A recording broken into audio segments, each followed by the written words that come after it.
Hi guys, it's Veronica here from Aussies Do Down Under, and today I'm going to show you how to source your homeschool curriculum, so stick around.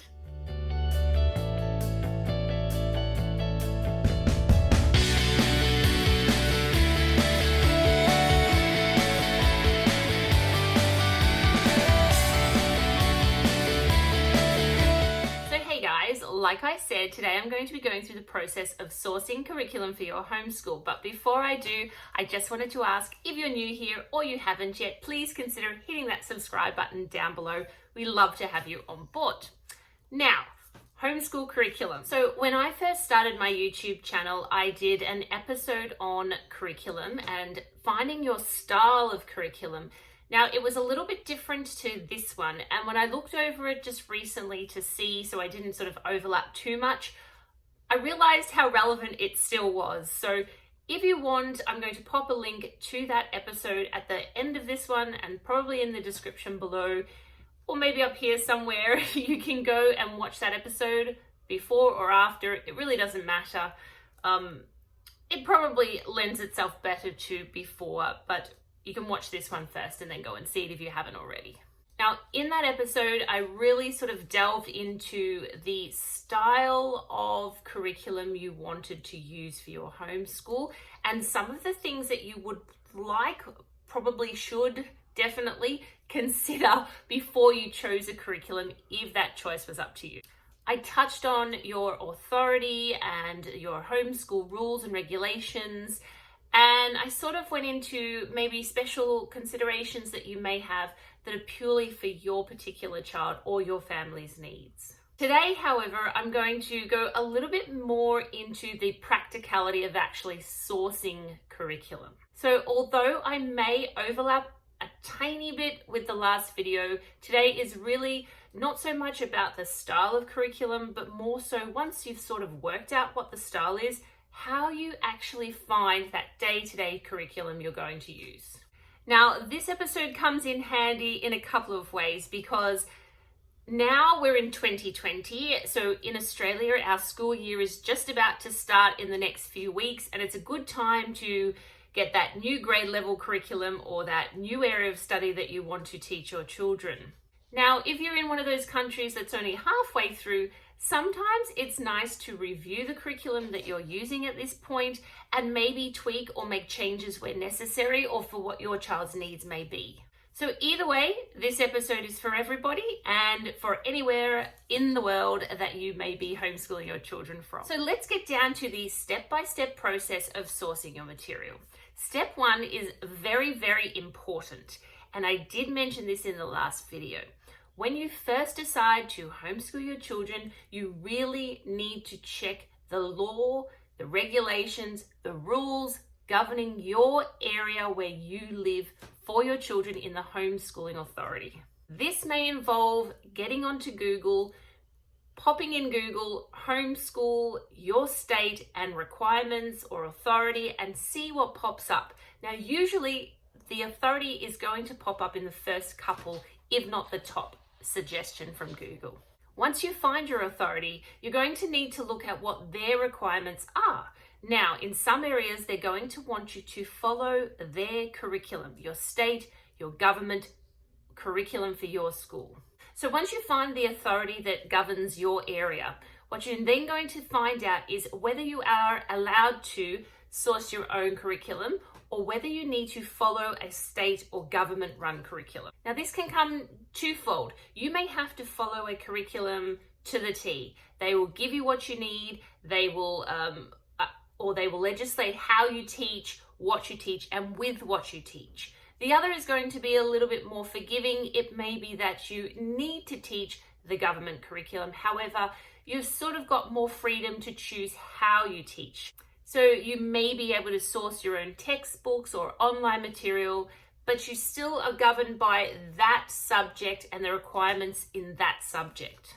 Which leads me to step two, which is working out if you have got the strict guidelines, that means you have to teach what they want you to teach, when they want you to teach it, and with what they want you to teach it with, then you're really sort of at the end. You ask them, you source what they need you to source, and you start teaching.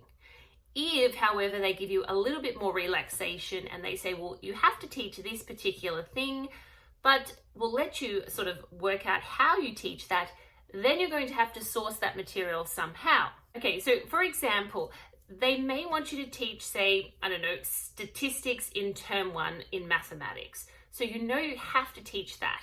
But they say, well, you can teach them however you like. So you go, okay, I have to teach statistics. You might know statistics and be able to teach them that yourself. You might source something online, a tutorial about statistics, or an online mathematics course and choose statistics as that subject at that time.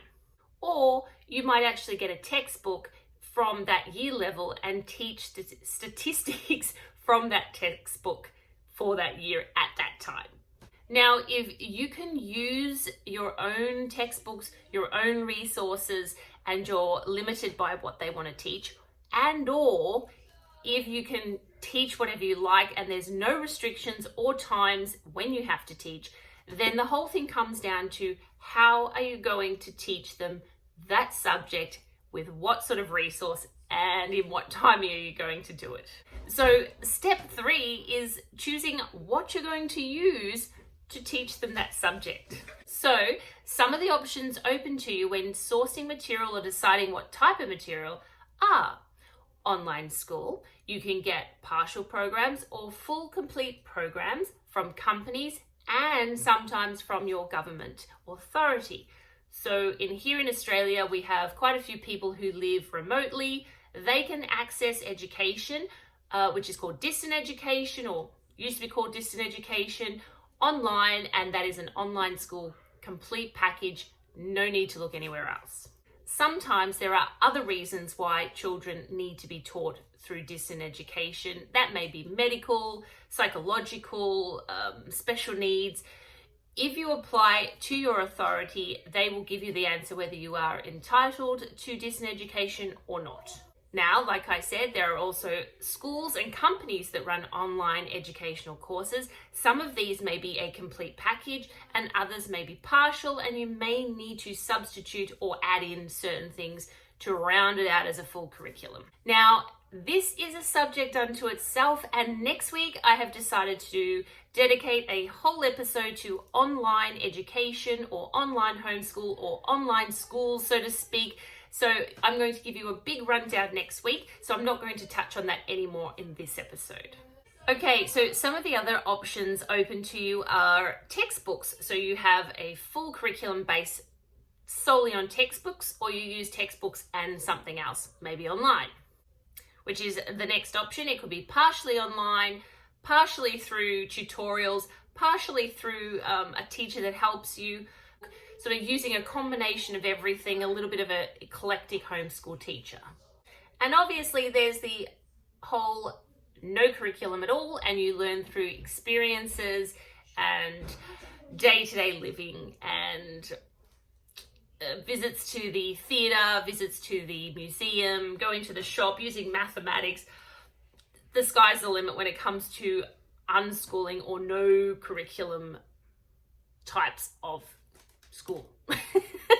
Now, this is by no way a complete list of the ways that you can source curriculum, and I would love it, and so would everybody else, if you could comment below if you have a way or a style or a source of curriculum that I haven't mentioned, because it gives people ideas and it may just resonate with someone out there. Okay, so step 4, if you've decided that textbooks are the way to go, the next thing you're going to want to do is work out where to buy them from. Now, where do we buy textbooks from?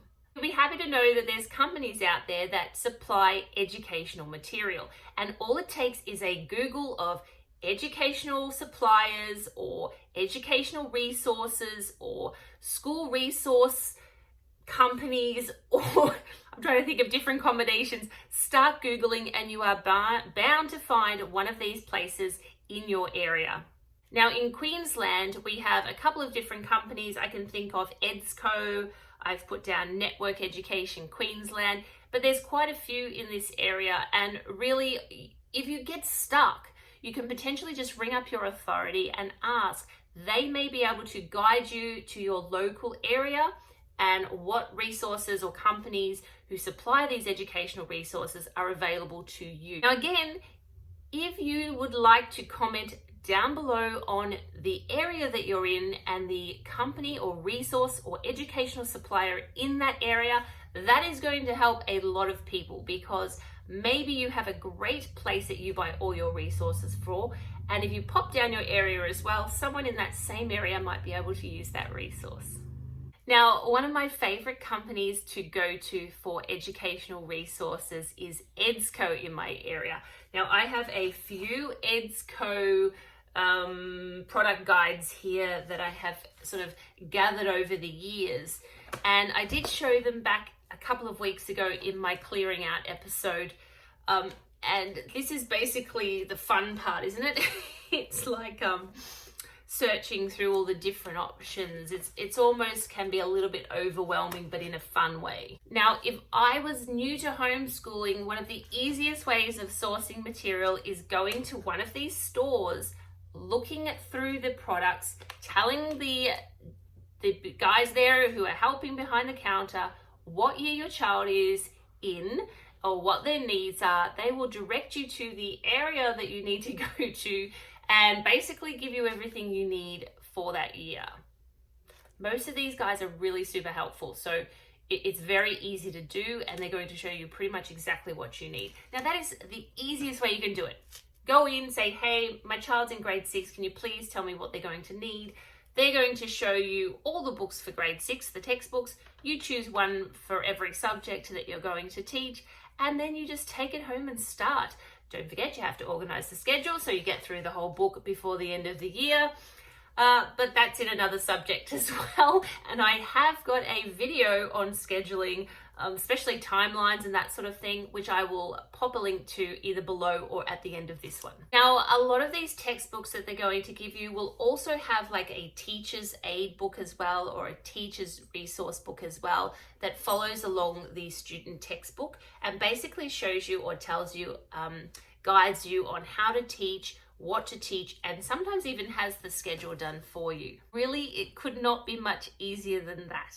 Some of these books are taught in schools as well, so you don't have to sort of worry about, am I teaching my child the right thing? Am I teaching them enough? Because you know they're pretty much learning exactly what they're learning at school with these textbooks. So all that stress can be taken away and you can just get on with the teaching your child at home part. So I just wanted to give you a quick look at one of these books, or catalogs, or whatever you want to call it. And I have like 4 catalogs here. One is a product guide. So sometimes if they bring out updates throughout the year, they'll put an update one. This one is this one is all about stickers and boards, you know, activity boards and that sort of thing. This is a resource update for 2018, so they're a bit old. I don't have a new one, unfortunately, at the moment, but I might get one soon.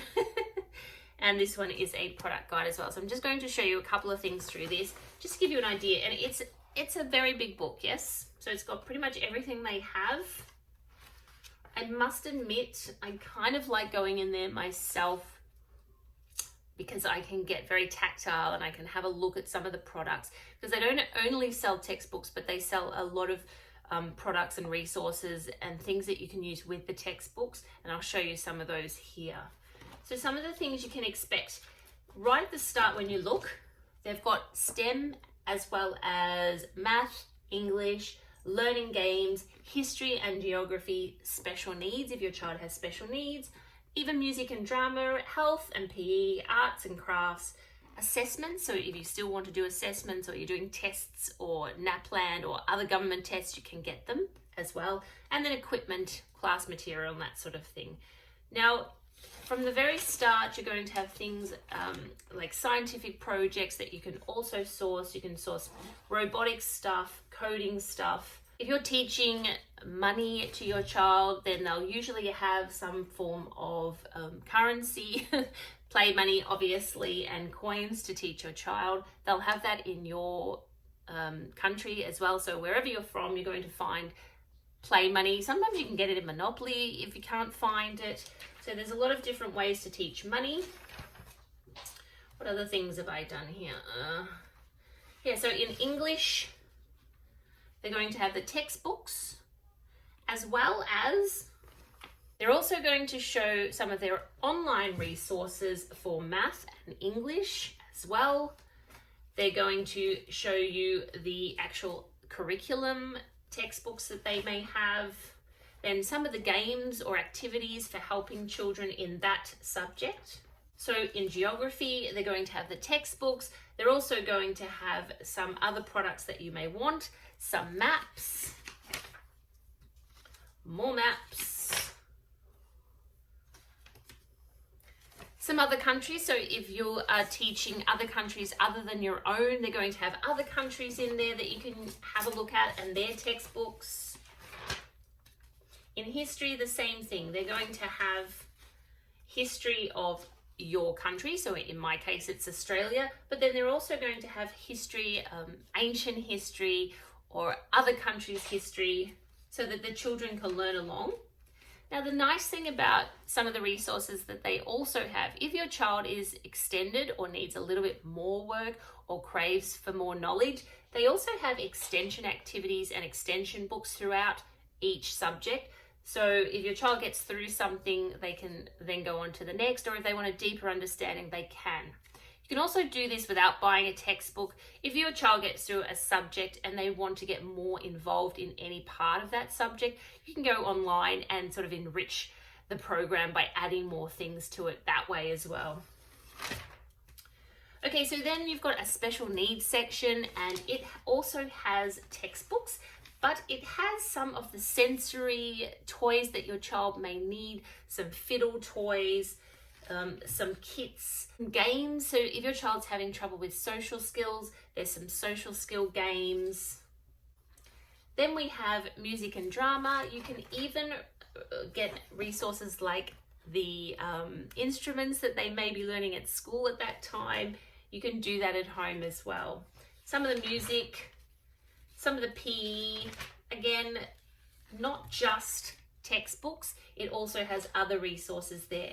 And then all the art resources you could ever imagine are in this book. There's paints, there's plasters, there's textures, there's putty, there's magnets, there's sand, there's stickers, there's lots of fun things to make lots of fun things.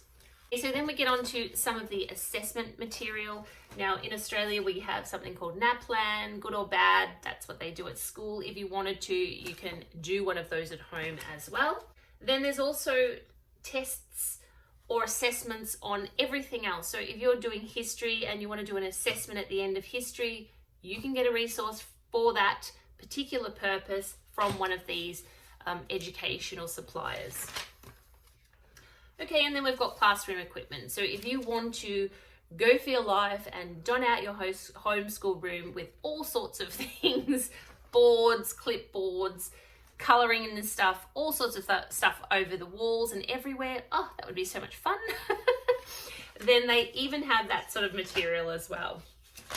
Whatever you name, it's in here. Now, like I said, I do prefer to go into the store and touch everything and feel everything and look at everything myself and decide, having a look at it all, which one I want. But if you can't go, or if the store is far away from you, the next option is to call up one of these places, ask them to send you a catalogue or however many catalogues they have, and then you can actually order either online, or you can send in an order form and just fill out what you like, send it back, and they will send you the products in the mail. So it's sort of like getting your your curriculum in the mail, just like when you do a school in the box at the start of the year, and it's all fun and exciting. So that's a really easy way to get textbooks for your child. Now, if you decide that you want to create your own curriculum, then step 5 is basically how to make your own curriculum, how to source all the things that may sort of resonate with you as a homeschool mum or your children's needs, and put together your own curriculum. Now really the sky's the limit for you, because you can use online programs, YouTube, the library, the local library, online research material. You can use books that you already have at home, watch tutorials. You can sign up or subscribe to different programs that you can then jump online and do face-to-face communication with some people all around the world. Literally, there is so many different options out there. It's hard to think of them all. And I'm sure you have plenty of them. So again, please pop in the comments if you have any exciting ones that you may use. Some online subscriptions that I've used in the past: Prodigy for mathematics, teaching textbooks. So these are ones that you get on however your schedule is set up, and you do them every week, and the child either goes at their own pace, or you set a particular number of questions or units or subject matters they need to do in any given day. Of course, it's homeschool for a reason. So if you have a particular or you are able to teach your children your own knowledge, you may be a history teacher, you may be a mathematician, maybe you're a scientist, I don't know. If you have a talent or knowledge, you're quite welcome to teach your children through your own knowledge. Now, over my time on YouTube, I've had a few of my subscribers ask, and I must admit it was one of my worries when I first started as well. How do you know you're teaching your child the right thing? And how do you know that you're teaching them enough? And it definitely was something that I used to worry about quite a lot. Now, if you're using textbooks and you're following along with a curriculum, that sort of worry gets out of your hands and it makes it a lot easier. Same goes if you're using the government curriculum and you're sort of following along what they're giving you to do. It makes life a lot easier and you can just follow along and you don't have to fret or stress about not giving them the right thing. Now, as far as online resources go, there's a lot more choice, and this can be sometimes harder to sort of work out what you want to use because there is such a massive choice to go by. So when researching online material, I do suggest that you start with maybe deciding what your child's needs are. So this could be the year level they're in. Maybe they have a special need. Maybe they're dyslexic and they need a program that's more designed to dyslexic children. Or maybe you're looking for a particular area of a subject. So if you're doing history, maybe you're doing Australian history and you want to look for that area of history. You're looking for United States history or geography or a particular honed in area of a subject, and that's what you want to teach. So then when you're looking for online material, you would Google that area of study, and it's going to just hone in your sort of research so you're not overwhelmed by the amount of material that's out there. The next thing I suggest you do is get onto some of the homeschooling Facebook pages that you can find, or groups or blogs that you may be able to find, and see what other people are using that may have similar children to yours. Maybe like mine are dyslexic. I have a homeschooling dyslexic kids Facebook group, and sometimes I go on there and see what other people are recommending for dyslexic homeschooling. Another good resource obviously is YouTube. Look at YouTube. You know, you may find a resource and you think, oh, this looks like a good resource, looks like a good curriculum. Maybe Google the reviews on that. Put into YouTube that subject or that curriculum that you found and see what other people have to say about them. I've done a few reviews in the past and I'm happy to pop links down below to those as well. But like I always say, one person's review does not mean that it's not going to or is going to work for you. You really need to look at few reviews, quite a few, and then decide whether those people, if it worked for them, maybe it'll work for you. If it didn't work for them for a particular reason, maybe the opposite reason is going to work for you. So never take it as solid and that's it, can't use it if they didn't like it, or have to have it if they did. Really do a lot of research because some of these curriculums, some of these products can be expensive and you don't want to waste your money if you don't have to. You may even be able to get a free sample of some of the programs. I know over the times I've looked, sometimes I can get a few pages from a program, or sometimes they'll send you maybe the first 3 lessons of a program, or maybe you can get a program that is free and you sort of get the basics, and then if you pay a small subscription, then you get the whole program. So there's options out there, and sometimes I think that's a sign of a good company that will let you have a look, will let you have a sample, will let you really sort of delve in to see if it's right for you, and before you actually commit to buying the whole program. Now also check some of the apps. There's a lot of apps out there, and a lot of them are very small amount of money or free. And you can find, especially mathematics or spelling apps, that are really fun, and they just break up the monotony of textbooks sometimes, or of when you're going through programs every day. And maybe you just want them to do some times tables, or maybe you want them to do some spelling words. And it's just a fun app to sort of give them a bit of fun and help them sort of really enjoy the learning process. Now, in saying that, if you spend money on a program and you have done all the research and you've looked at all the reviews and you really feel like it's right for you, and then you spend a whole lot of money or a little bit of money and you start using the program and it's not working, it is better to let it go and move on with something else than to plug it through and push, trying to get your children to enjoy it or use it when it just isn't working. It is much more important for your children to enjoy learning than continually, just beating the same program that just isn't working. Now, I know you spent your hard-earned money on it, but sometimes you may be able to resell it. Maybe there's a family out there who would love that particular program or resource, and you might be able to sell it on one of the Facebook pages, or maybe one of those buy and sell places that's in your community.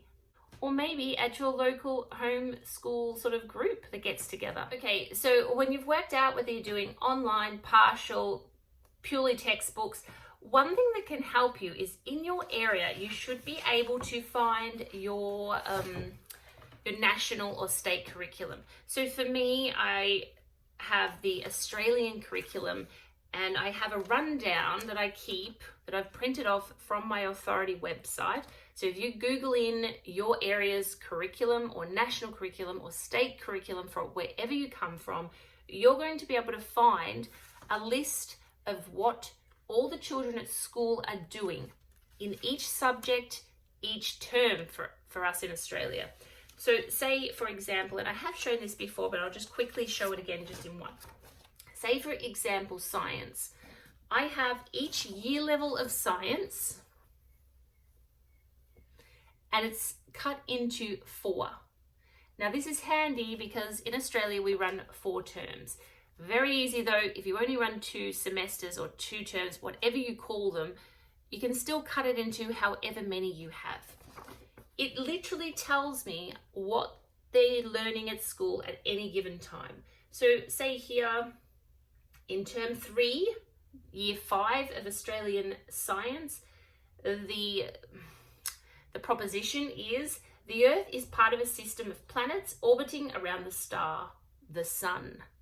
And basically what they want you to do is then get all the resources that you can, the textbooks, the programs, all the resources you can find, and put it into a curriculum. And that whole term is dedicated to learning about the planets and how they rotate around the sun and what effect or how this affects the planets and the sun.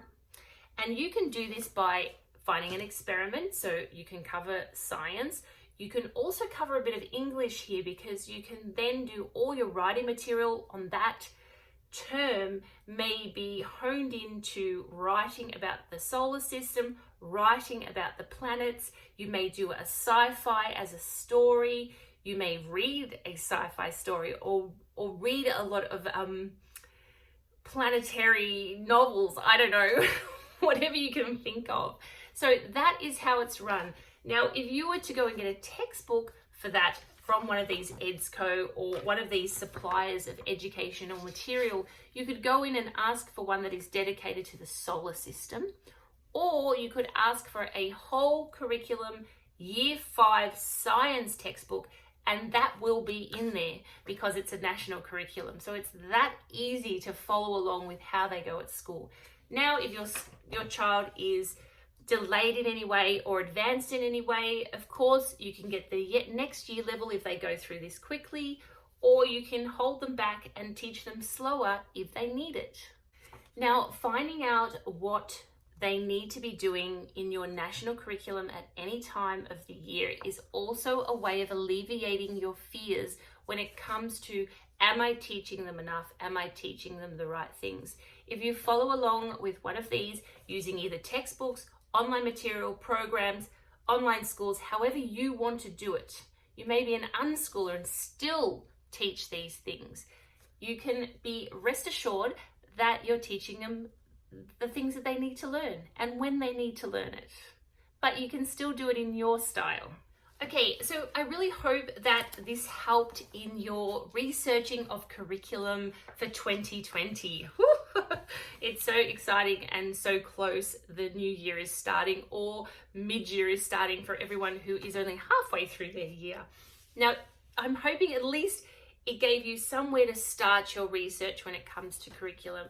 Remember, you can find curriculum anywhere, but the number one thing you need to find is your rules, regulations, laws regarding the curriculum that you're teaching. Once you know that, you have a better understanding, a better roadmap of where you go from there. And then it's just a matter of finding what suits you. And remember, there's no harm in starting really simple, following the textbooks, getting someone else to help you at one of these stores, doing the textbooks, going through the schedule, and that's it. Remember, there's no right or wrong for homeschooling. It's what you need, what your children need, and your lifestyle, the opportunities that you have. Now, if it all seems too hard and online schooling is the way for you, then next week's episode is all about you. I'm going to talk about online education, distant education, online programs, online curriculum, all about the online. So someone else is going to be doing the hard work of resourcing, and you're just going to pick which one you like, which is a lot easier. Now, if you've liked this episode and you'd like to see more, please hit that like button down below. And if you haven't yet and you would like to, or you are new here, please consider subscribing. We love to have you on board. So I'm going to have another episode for you next week, but until then, have a great week and I'll see you soon. See you guys.